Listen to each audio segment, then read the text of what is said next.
Hello, good morning, praise Lord. இன்றைக்கும் இந்த புதிய நாள் உங்களை பார்க்கறது ரொம்ப சந்தோஷம். தேவன் பெரியவர், பெரிய காரியங்களை நம்முடைய வாழ்க்கையில் செய்கிறார். அவர் நம்முடைய தேவைகளை எல்லாவற்றையும் சந்திக்கிறவர், போஷிக்கிறவர். இன்றைக்கும் உங்களுடைய தேவைகள் எவ்வளோ பெரிதாக இருந்தாலும் எல்லாவற்றையும் தேவன் தம்முடைய வானத்திலிருந்து, பரத்திலிருந்து, பரலோகத்திலிருந்து உங்களை ஆசீர்வதித்து நிறைத்து வழி நடத்துவார். மத்தேயு 6ஆம் அதிகாரம் 33ஆம் வசனத்தில் எப்படி சொல்லப்பட்டிருக்கு? முதலாவது தேவனுடைய ராஜ்யத்தையும் அவருடைய நீதியும் தேடுங்கள், அப்பொழுது இவைகளெல்லாம் உங்களுக்கு கூட கொடுக்கப்படும். இந்த வசனத்தில் நம்ம படிக்கும் பொழுது 2 காரியங்கள் சொல்லப்பட்டிருக்கு. தேவனுடைய ராஜ்யம், தேவனுடைய நீதி.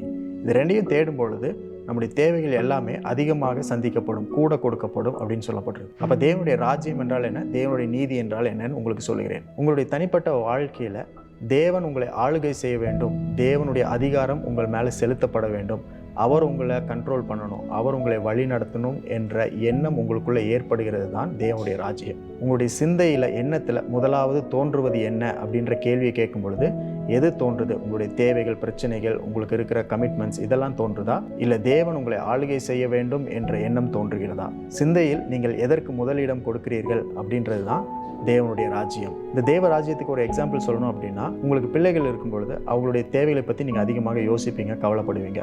அவங்களுக்கு டியூஷன் ஃபீஸ் கட்டணும், ஸ்கூல் ஃபீஸ், காலேஜ் ஃபீஸ் கட்டணும், அவங்களுக்கு தேவையான காரியங்களை வாங்கி தரணும், அவங்களுக்கு ஷூ பிஞ்சிருச்சு, நாளைக்கு ஷூ வாங்கி தரணுமே அப்படின்ற எண்ணம் இருக்கும். அடுத்த மாதம் வீட்டு வாடகை அதிகப்படுத்திட்டாங்க அப்படின்னா, ஒரு வேளை நம்ம வீட்டை மாற்றணுமா, என்ன செய்வது, வருமானத்துக்கு என்ன செய்வது அப்படின்ற யோசனை உங்களுக்கு அதிகமாக இருந்து கொண்டே இருக்கும்.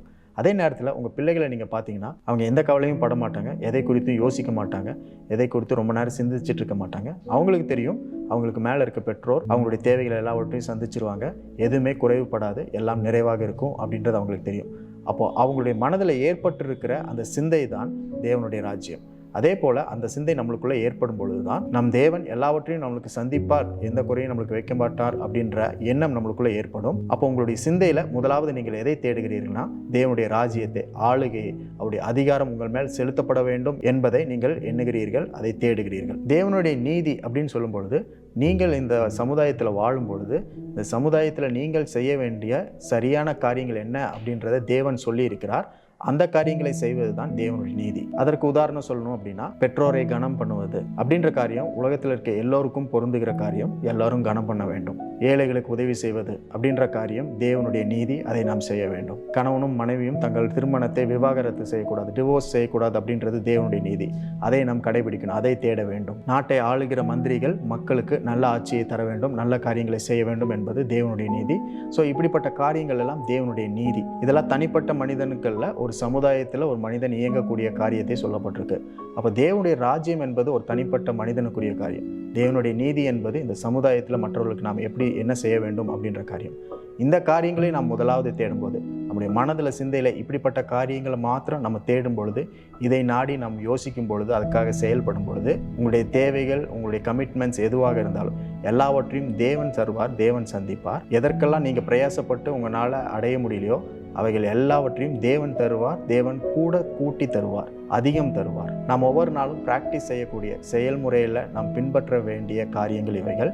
இது ஒரு பெரிய ரகசியம். இந்த ரகசியத்தை பின்பற்றும் பொழுது நீங்களும் நானும் நம்முடைய பலத்தில் தேவைகளை சந்திக்க முடியாத காரியங்கள் எல்லாவற்றையும் தேவனை தேடும் பொழுது, ராஜ்யத்தையும் நீதியும் தேடும் பொழுது அதிகம் பெற்றுக்கொள்ள முடியும். இந்த காரியங்களை நம்ம பிராக்டிஸ் செய்யும் பொழுது எதை குறித்து நம்ம கவலைப்பட வேண்டாம், எதை குறித்தும் பயப்பட வேண்டாம்.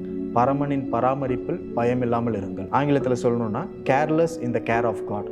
தேவன் உங்களை கேர் பண்ணும்போது நீங்கள் எதை குறித்தும் கவலைப்பட வேண்டாம். You can care less for everything in your life. உங்கள் வாழ்க்கையில் எல்லாமே குறைவாக வேண்டுமா, அதிகமாக வேண்டுமா என்ற தீர்மானத்தை நீங்களும் நானும் தான் எடுக்கணும். நம்முடைய பலத்தில், நம்முடைய சிந்தைக்கு, நம்முடைய அறிவுக்கு, நம்முடைய திட்டத்தில் எல்லாவற்றையும் தேடும் பொழுது அது குறைவாக தான் நம்மளுக்கு கிடைக்கும்.